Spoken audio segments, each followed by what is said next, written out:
You're listening to the talkSPORT Daily Podcast. I'm Gareth A Davies and I'm alongside our very own Spencer Oliver, and we're also joined by Paul Smith, where today, sadly, we'll be looking back on the life and career of the one and only Ricky Hatton, who has tragically passed away at the age of just 46. Hello chaps, it's not a great reason that we are together today recording this, but Spence, if I come to you first of all, what's your initial reaction to the news which has rocked British boxing and British society?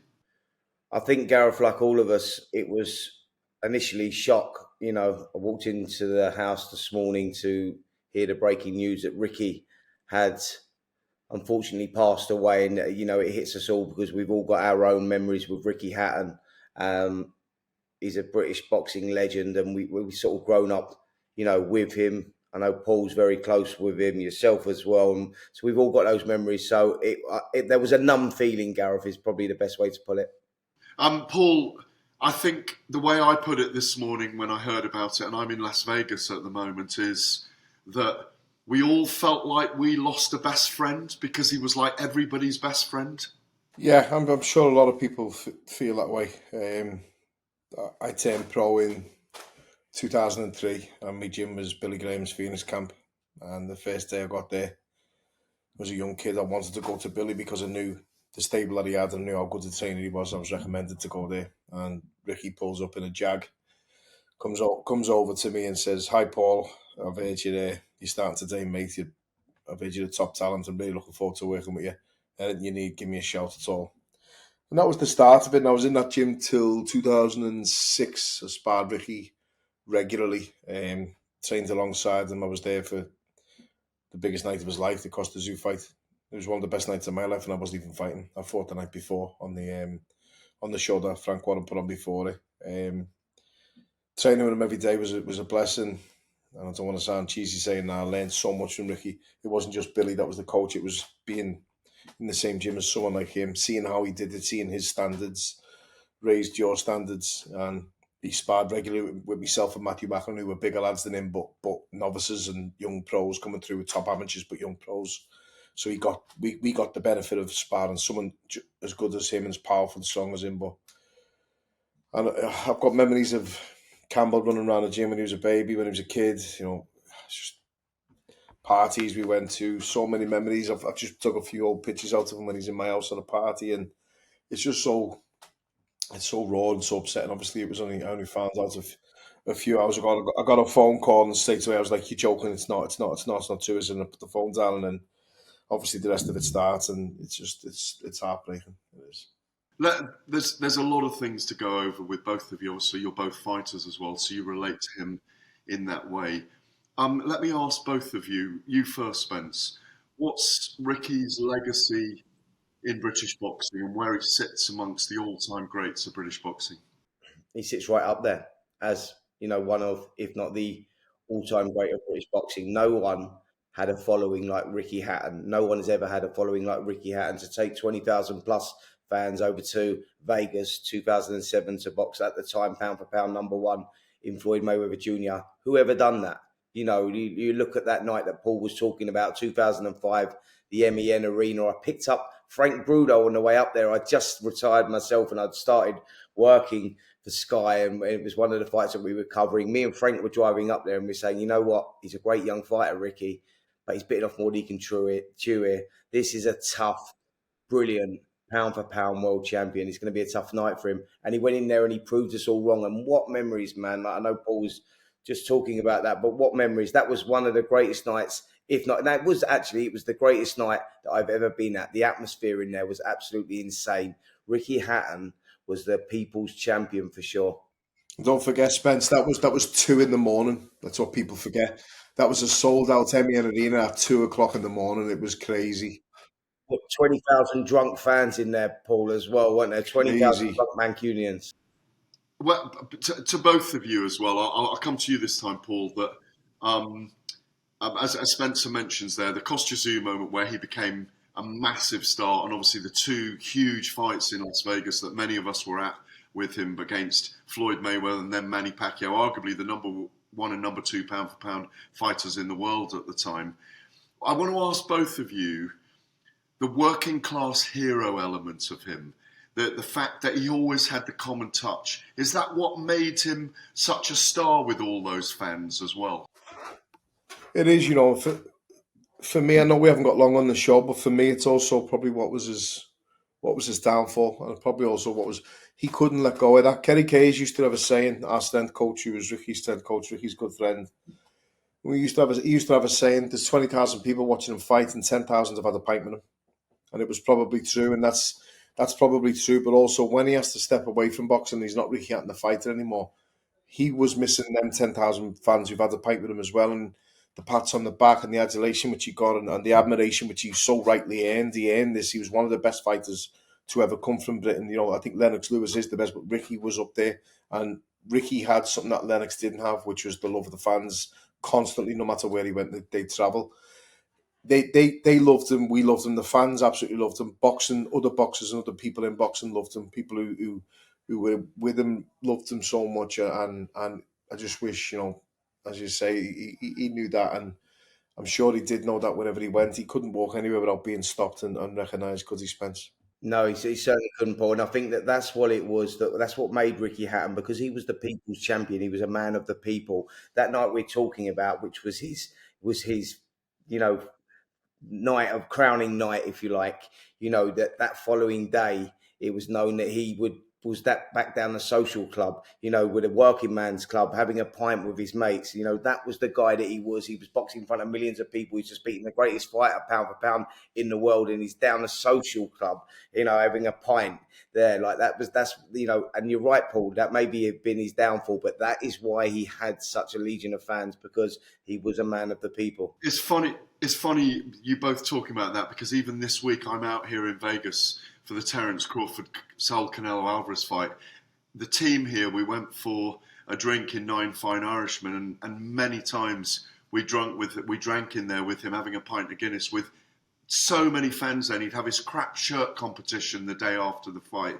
The ghosts and memories of Ricky Hatton everywhere.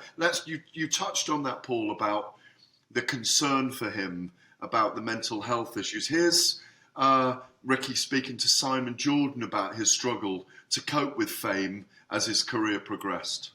I think from a very, very young age, I'd sort of like, I had 9 fights in my first year as a professional, so ultimately, that means, you're fighting every 6 weeks. So I lived in the gym. I didn't live in the gym, so I didn't see my mates, that I went to school with. I didn't see my mates that I used to go and have a pint with or something like that. And I used to think to myself, I'm going to go in the pub today and have an orange juice to see the lads, because I used to think that, because they started seeing me on Sky Television and seeing me fights and everything like that. In my mind, I thought to myself, I don't want them thinking I've got too big for my station, I've got too big for my boots and like that. And that's a weak, when we talk about mental health and that's a little weak. That's a weak part of Ricky Hatton. I felt that way. I thought, I'm thinking to myself, they were all sat in the pub and doing their own things and watching me on the TV thinking, look at my mate there, how proud are we? Yeah. But in my mind, I'm thinking to myself, I bet they think I've got Billy too big for me. Yeah, Billy Big Time and everything like that. It got a little bit worse as I got success, and then, then they had a few speed bumps, didn't we, along the way and that. So I loved the fact that, because I've always wanted to entertain, whether it's been with a microphone when I do my sportsman's dinners or whether I'm boxing in the ring or whatever. I've always wanted to be entertainment, put a show on for my fans.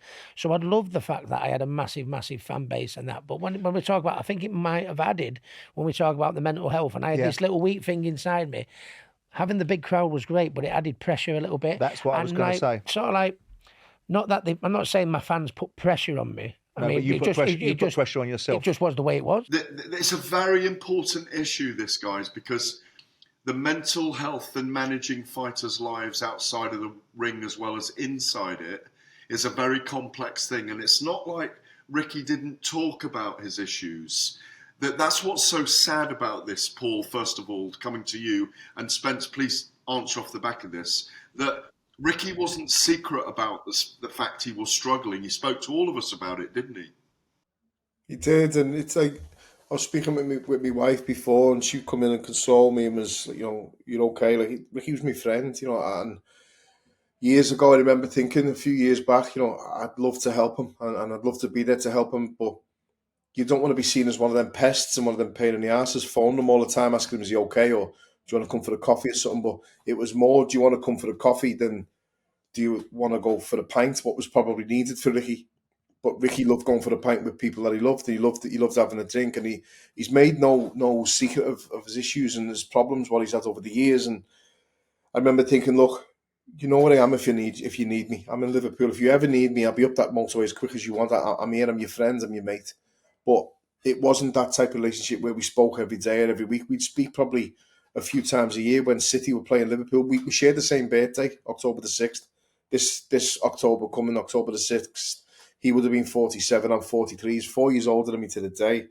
We share the same birthday. Every birthday without fail, we're at each other on social media or a message, and the odd picture here and there of each other in my Liverpool shirt and his City shirt or whatever. And it's difficult to say it without sounding like you're looking for attention yourself. Like we will all be feeling this, all of us. People who met him once or twice, people who knew him so well. And I can't stop thinking about his family and everyone around him. But he made no secret of his issues.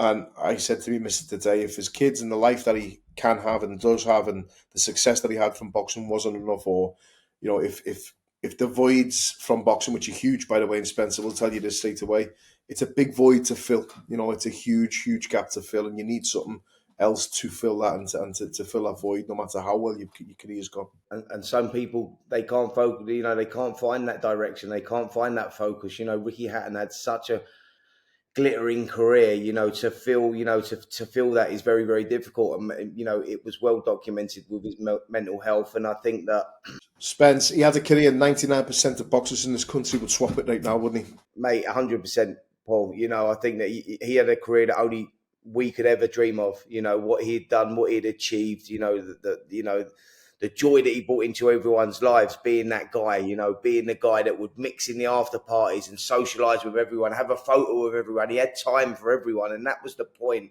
and he always done that. And I think that, when he became an advocate for mental health and he went out there trying to help other people and everything else whilst he was suffering, it tells you the character of the man himself, like that was a cry for help himself, trying to get something from the people that he was actually trying to help. It's so messed up. It's so hard because, like, Gareth, I'm sure that you'll recognise this, and Paul, you as well. You go, we're all sitting here now and we're all so upset because you're thinking, why didn't you just come to us? Why didn't you just ring us? I only saw him 2 weeks ago and we was having a laugh and we were having a crack. He was at a show and I'm going, you're fighting again. You're pulling your life back around. Great, mate. Good for you. I know you got people that are criticising and slagging it off, but you're doing it for your reasons. And that was the reasons, because like you say, Paul, he couldn't cope with life after boxing. Hence why he had that exhibition with Marco Antonio Barrera. It gives him discipline, focus, direction, everything that he had from boxing. And that's what he was trying to achieve again. That exhibition, Spence, I've got a photo before what I've took out to me and my wife in the dressing room with him, and I was laughing, say it's like the old band back together. I'm walking in the dressing room and it's Kerry Kayes and it's the old people in the dressing room all looking after Ricky and the same fans there and everything else. And that night was a proper nostalgic night for me. And I drove up there to Manchester with my missus to support and watch them fight, and then I left straight away. And I was glad that he was doing that in an exhibition form and not coming back to fight. That's why I haven't mentioned nothing about the comeback this time, because he's my friend. I don't want to slag him off. I don't agree with him fighting. But exhibitions, Ricky needs something to focus on. So I'm all day for exhibitions for him, because that's how it was. But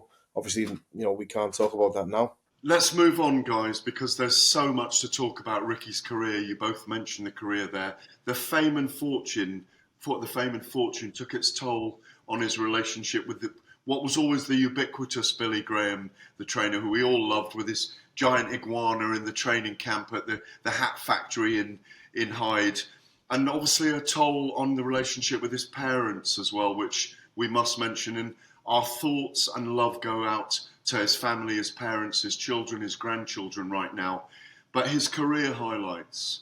There are so many career highlights for Ricky Hatton for us to choose from. But for many, it was his epic night against Kostya Tszyu that stands out for so many. Here's what Ricky said to Spencer Oliver a few years ago on Fight of My Life about that famous night in Manchester back in 2005. Don't forget, there's 3 or 4 world title champions now, isn't there? But to be the best out of all of them, it was, and in my hometown of Manchester, it was just, I just collapsed on the floor, and Billy was hugging me, and he's crying, and I'm crying, and initially Kostya Tszyu come straight over to me, but I was too much adulation and too much feeling going on in my own to know what he said. But then when I calmed down and got a drink, and the doctor saw me, I went over to him, and he said, he just said, "You was better than me in every way tonight, Ricky." He said, "And where you go on from here," he said, "if you need any advice from me in the future, in future fights," he said, "I'll always be there for you."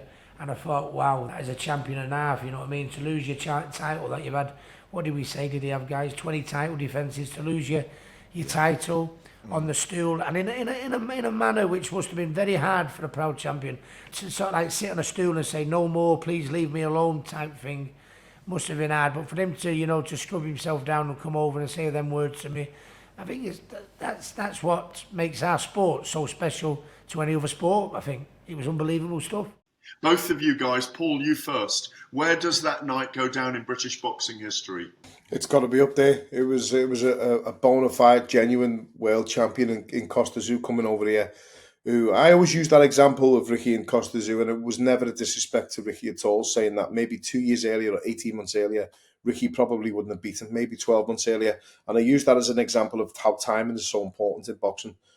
But Ricky literally broke him and broke his heart, and I was there for the camp all the way through it. I fought the night before on the show that was put on in the same arena the night before, when I think it was Scott Harrison and Michael Brody. Maybe I can't remember the memories obviously going now, but that night I remember just being able to go there and enjoy it. And I was in me Hitman tracksuit. I was in the dressing room. I carried the flag into the ring, the British flag, and Russell Crowe was carrying the Australian flag. And it was like I remember it like it was yesterday, because the memories of that event and that night.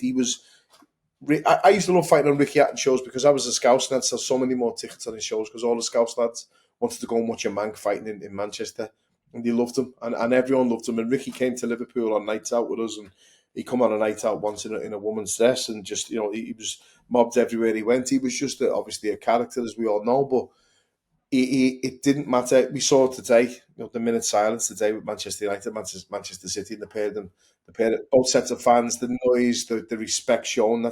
He had that from Scousers as well, being a man. Like, he could go anywhere, but that night was his crowning night, and that night to be able to see him do what he did and achieve his goal, achieve his dreams, it was great, because it felt like everyone in there felt like it was their dreams being achieved as well. So, Spence, can you sum up that? Because obviously it led the path to superstardom and the future fights with Floyd Mayweather, Manny Pacquiao, Paulie Malignaggi. I mean, I was on that whole trip as a media guy. We got very close with him, just to put my sixpenneth worth here. Ricky always had a story for the group of us. We always went out with him. We were close with him. We felt like we were on the journey. He was brilliant with the media, by the way. I mean, I can't even tell all the stories he told, because they're just unreal. But Spence, that night led to all that journeying, those sojourns to America for all those big fights. It really did. We was up there, and we went up there filming with him, for a few days in training camp. He was so accessible. It was unbelievable. Like you say, he was so media friendly, but he would welcome anyone in the gym. You could watch him sparring, like who used to do that at that stage? Everyone gets paranoid about that sort of stuff, but Ricky was cut from a different cloth. And I think that fight actually molded Ricky Hatton.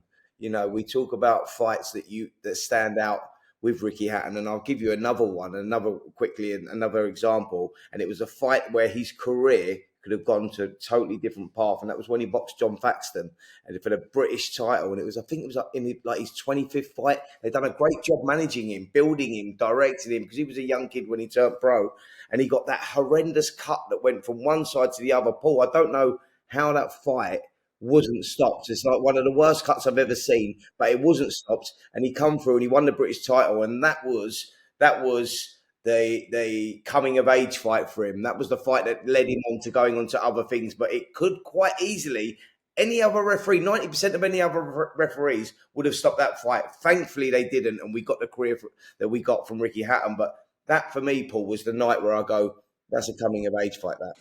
Yeah, I wasn't at the gym then. I remember coming after. I went to watch him against Eamon McGee, and he got put over against Eamon McGee, and he got up and won. He showed his toughness again. And then the following fight, I made my pro debut, which was against when he fought Vince Phillips, and that was a good American coming over at the time, a very experienced American, and that was my pro debut. Like my career will always be etched with knowing I had the pleasure and the privilege of making my debut on his show, and I always used to fight on his shows, and I was so lucky that I got to do that. But being in the gym with him all the time, as you said, like that Kostya Tszyu night, the next day we're all in a shit share party in G Cross up in Hyde, and like still out, still all of us trying to last and trying to have a good drink and a good celebration. And I think he turns up as Scary Spice or something, like he was always the character, always the joker, and always had the smile and the time for everyone. And the Hatton suit, the Ricky Hatton suit at Manchester City Stadium when he fought Juan Lascano. The fight with Mayweather, guys, albeit a defeat and a brilliant performance by him against one of the all-time greats of boxing history, was a massive moment for British boxing. Very quickly, guys, before we go to many tributes and your final comments on Ricky for now, will we ever see a British crowd abroad for a fight like that again? No, not in our lifetimes. I don't believe we will. They come along once in a while. I think the closest that we got to that was Barry McGuigan when I was growing up as a young kid, and the following he had was quite insane. But Ricky Hatton took it to another level, man. Who's ever going to take 20,000+, maybe in 30,000 or whatever it was, over to Las Vegas? I mean, come on, that's insane. I don't think we'll see that. I agree. I don't think we'll see it. I hope we do. I hope we get a fighter that can generate those type of fans and numbers and crowds again. But I just can't see it. And he was, I hate the saying, he was a working class hero. He was, he grew up in a pub with his mum and dad, training in the basement, in the bag, going right through the amateur card. Like when I first got to the gym, it was the old gym. It was the old Louverlite gym with Ted Pete. And then about 3 weeks later, we moved to the Better Bodies gym, which was Kerry Kay's, where he was based for the majority of his career. And like the memories I have, I used to drive 45 minutes, 50 minutes there, and sometimes an hour back in a bit of traffic every single day, Monday to Friday, to train up in Denton with Billy Graham from where I lived in Liverpool, and I never regretted a single day of it. And now even more so, like the time I spent there and the luck that I had being able to train every day with someone like Ricky as a person, and it's never mind the fight. I'm just gutted. We're all blessed having him around in our lives for all the years we did have with him. Frank Warren, his erstwhile promoter, said some beautiful words about him today. Ricky will rightly go down as one of the great modern greats of this sport. Amir Khan, Ricky, thank you for everything, for your fights, your moments of glory, your grit. Thank you for pushing us, showing us what's possible. To everyone reading this, as he says, if you're hurting or struggling, and this is very important, you are not alone. Talk, reach out, because we need more light, more compassion, more understanding. Manny Pacquiao, I'm deeply saddened to hear about the passing of Ricky Hatton. He was not only a great fighter inside the ring, but also a brave and kind man in life. A brave and kind man. We shared unforgettable moments in boxing history, and I will always honour the respect and sportsmanship you showed. Tyson Fury, R.I.P. to the legend Ricky Hatton. May he rest in peace. There will only ever be one Ricky Hatton. I can't believe this. It's so young. Guys, Paul, you first, then you, Spence. A final word on Ricky? I don't think I have one yet. It's still pretty raw. It's I sat down in the basement by myself for a while, just trying to process it. My missus comes down and asked me, okay, and left me to it. It's not about me, obviously. It's not about Spence. It's not about anyone else's feelings. All I can think about at the moment is his kids and his parents. No parents should have to bury a child, and his kids are gonna. Campbell's a young man now. He's got his own kid himself. He's a granddad, Ricky, or he was a granddad, Ricky, and they're gonna have a long time processing that and getting used to that. And from a boxing perspective, we won't see many like him who attracted the crowds he did, who won so mho people over, who crossed over also. He was a crossover star. He couldn't walk down the street.